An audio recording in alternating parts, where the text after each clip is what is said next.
मनसे नेत्यांची आज महत्त्वाची बैठक. आगामी मुंबई पालिका निवडणुकीच्या पार्श्वभूमीवर तयारी. तर थोड्याच वेळात राज ठाकरेंची पत्रकार परिषद. राज्य सरकारकडून हिंदी सक्तीचा निर्णय मागे. हिंदीऐवजी इतर भाषेतील भारतीय भाषांपैकी एक भाषा शिकता येईल. राज्य सरकारचा नवीन निर्णय.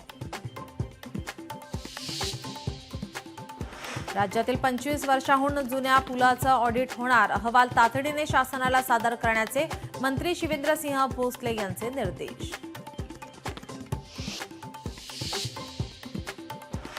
पुणे जिल्ह्यातील 58 पूल कमकुवत. सार्वजनिक बांधकाम विभागाची माहिती. तर खबरदारी म्हणून धोकादायक 4 पूल वाहतुकीसाठी बंद.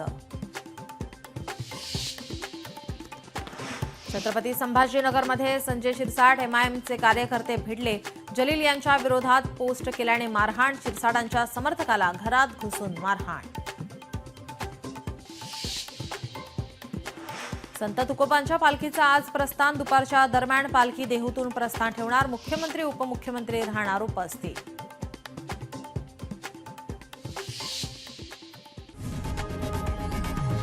लोकशाही मराठी ऐका, पहा, जागरूक रहा.